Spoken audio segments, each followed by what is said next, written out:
வாணியம்பாடி அருகே ஊராட்சி மன்ற அலுவலகம் கட்டுவதற்காக தோண்டப்பட்ட பள்ளத்தில் தவறி விழுந்ததில் 10ஆம் வகுப்பு மாணவனின் கால் முறிந்துள்ளது. திருப்பத்தூர் மாவட்டம் அழிஞ்சிக்குளம் பகுதியைச் சேர்ந்த 10ஆம் வகுப்பு மாணவன் யோதிஸ் ஊராட்சி மன்ற அலுவலகம் கட்டுவதற்காக தோண்டப்பட்டு குழிக்குள் தவறி விழுந்துள்ளார். இதில் அவரது கால் முறிந்துள்ளது. இதனையடுத்து அவர் வாணியம்பாடியில் உள்ள தனியார் மருத்துவமனையில் சிகிச்சை பெற்று வருகிறார். இந்த சூழலில் கால் முறிவு ஏற்பட்டுள்ள யோதீஸை ஊராட்சி நிர்வாகம் கண்டுகொள்ளவில்லை என குற்றச்சாட்டு எழுந்துள்ளது. இதனிடையே யோதீஷ் பொதுத் தேர்வு எழுத முடியாத நிலைக்கு தள்ளப்பட்டுள்ள தனக்கு தமிழக அரசு உதவ வேண்டும் என கோரிக்கை வைத்துள்ளார்.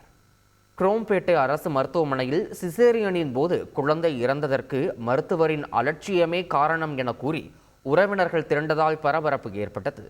தாம்பரம் அடுத்த ஒரகடம் பகுதியைச் சேர்ந்த திவ்யா என்பவர் அரசு மருத்துவமனையில் பிரசவத்திற்காக அனுமதிக்கப்பட்டுள்ளார். இந்நிலையில் அவருக்கு சிசேரியன் நடைபெற்ற நிலையில் குழந்தை இறந்துவிட்டதாக மருத்துவர்கள் தெரிவித்துள்ளனர்.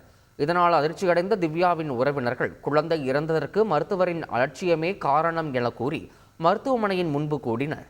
இதனால் பரபரப்பு ஏற்பட்ட நிலையில் போலீசார் திவ்யாவின் உறவினர்களை சமாதானப்படுத்தினர். இதனிடையே குரோம்பேட்டை அரசு மருத்துவமனையின் தலைமை மருத்துவர் இந்த விவகாரம் தொடர்பாக விசாரணை நடத்தி மருத்துவர் மீது தவறு இருந்தால் உரிய நடவடிக்கை எடுக்கப்படும் என தெரிவித்துள்ளார். செய்திகளை உடனுக்குடன் தெரிந்து கொள்ள உடனே சப்ஸ்கிரைப் பண்ணுங்க.